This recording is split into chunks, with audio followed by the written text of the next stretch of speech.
Out front tonight, the many lives lost too soon to coronavirus. Joe Lewinger was a husband and father of three, lived on Long Island, just outside of New York City, worked for 20 years at a Catholic high school where he was the assistant principal and coached the basketball team. He was incredibly beloved by his students, one saying he was like a second father. Lewinger passed away on Saturday at the age of 42. And his wife, Mara, joins us now. And Mara, look, you and I were just speaking briefly before this began, and not only am I so sorry, but of course it is impossible to truly imagine the depth of your loss, the suddenness of it, the unexpectedness of it. But I know that you are on tonight to speak to people at this moment, and that you have something important you want to tell them. Tell us. I do. My husband gave 110% to everything he did. When I met him in college, he was known as Mr. St. Joe's because he embodied every spirit of that college.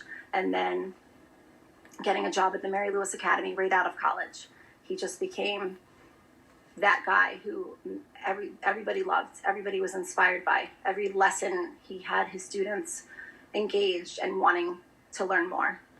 I received a letter from his chairperson, and she said she never learned more about economics than in his Santa's workshop elves lesson.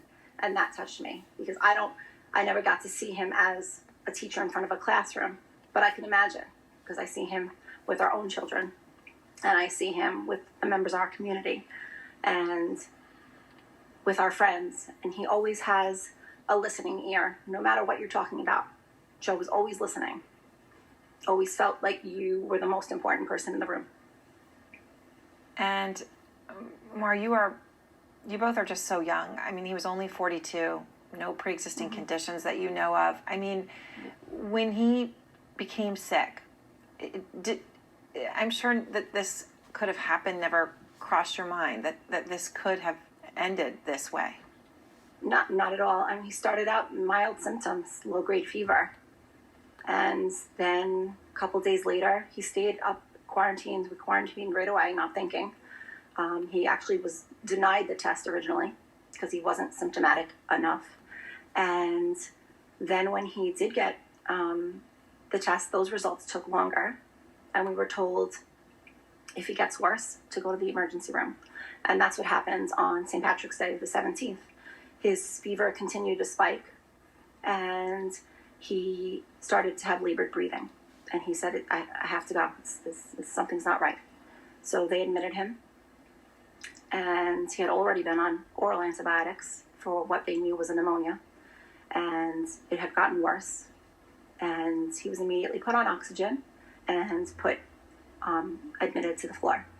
And then they began the protocol that they're using, anti-malaria drugs and azithromycin. And he had that for 5 days. And then he had a trial drug. The name escapes me right now.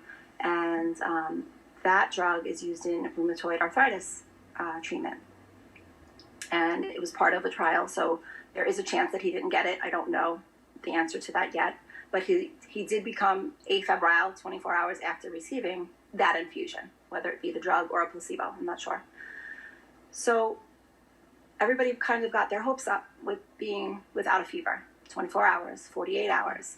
But I saw his breathing. We spent pretty much 24/7 on FaceTime, just trying to meditate, trying to calm him, trying to not let him feel alone.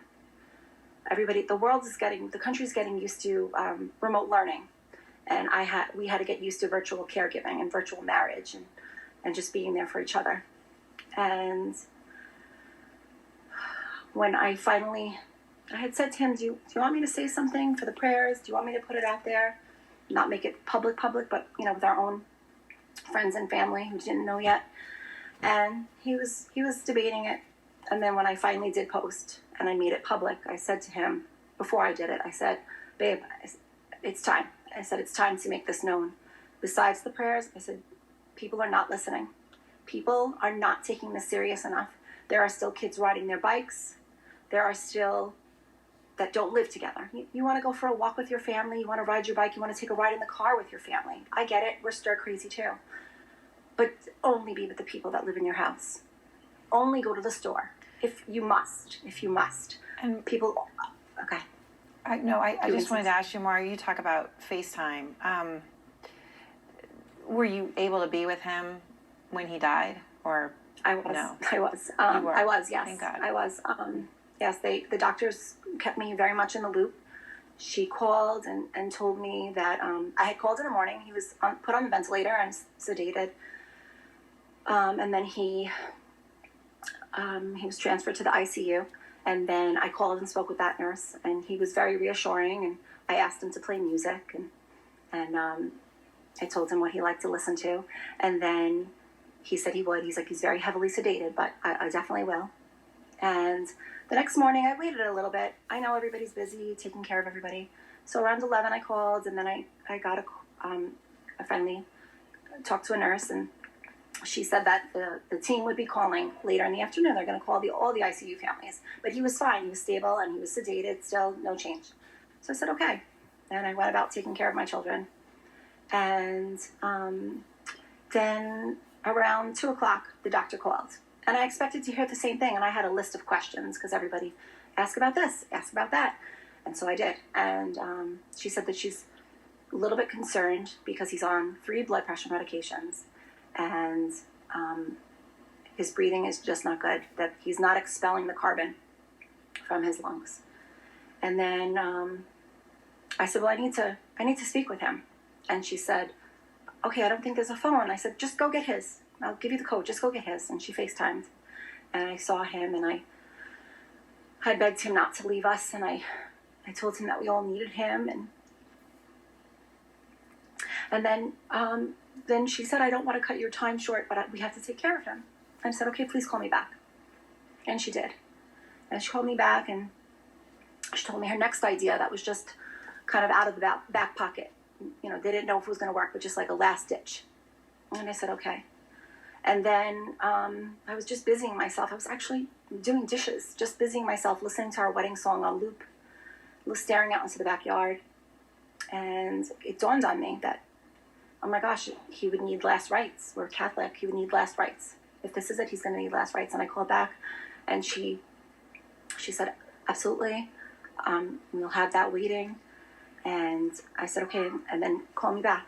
So she again called me back, and her words to me were, we have thrown the kitchen sink at him, and I'm afraid he doesn't have any more time.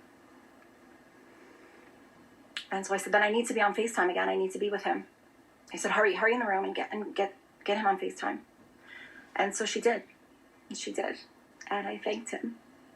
I thanked him for being the most amazing husband, and for making me feel cherished and loved every single day.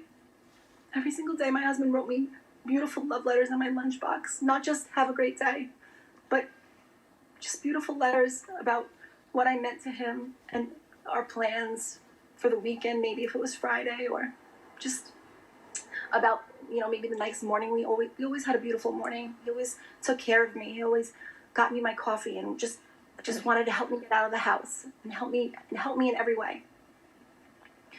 And so I thanked him. And then I prayed. And then the doctor took the phone. And he said, I'm sorry, but there's no more pulse. And then I played our wedding song for him. And then that was it. So I was with him, and he passed. Mm. But I don't want anybody else to experience this. This morning I woke up to a notification on my phone that 43 in Nassau County, 43 people alone overnight died. Because people are just not being careful. People are just being so invincible feeling. They think it can't happen to them. And maybe it won't happen to them. But maybe they're carrying it and they don't know it. And from my cousin today, I heard that their 11-year-old daughter had to yell at her 11-year-old friends for inviting her to the park. Why are you inviting me? You're supposed to be home. Why are you together? Parents, you have to be mean. You have to not care if your kids hate you right now. they're going to hate you no matter what. Because this whole thing, everything about it is awful. But you cannot be with people that are not in your house. As sad and lonely and everything that is, you must stay with only the people in your house. You know, Mar, I want to just, so our viewers know, I mean, I think your love for him. I'm sorry, you made me cry, actually. It's a beautiful thing. But I also wanted everyone to know about the love that your community had for your husband. I know that at the procession yesterday, because you couldn't have a funeral, there were at least 100 cars, many of them with these beautiful signs of support. 131 plus the fire trucks. And you know, you and your 3 children have this indescribable loss. You shared a picture that your son posted on Instagram of himself and his father there in the water, and the caption read, he was my Marvel superhero, my Jedi master, my Costco shopping buddy. Even though it breaks my heart that he's gone, I'll always know that he has his hand on my shoulder looking down on me.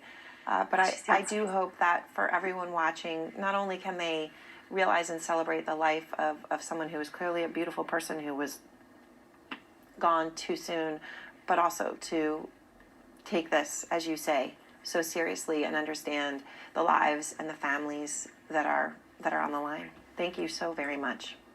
You're very welcome. Thank you for listening to our story.